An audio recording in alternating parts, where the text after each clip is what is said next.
बहुत सारी ratings, posters और बिलबोर्ड्स के नाम। बिल्कुल सही कहा।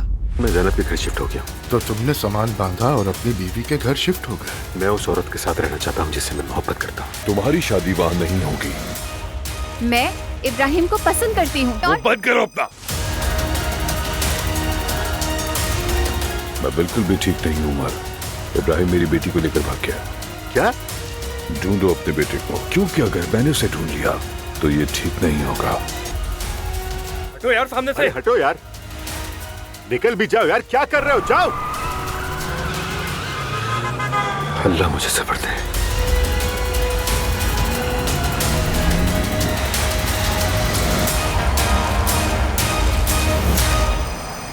पहले तो आप मुझे कॉफी या किसी और चीज की पेशकश कर देते थे, पर लगता है अब खत्म हो गया किसी डर की वजह से। बिल्कुल खत्म नहीं हुआ। आइए।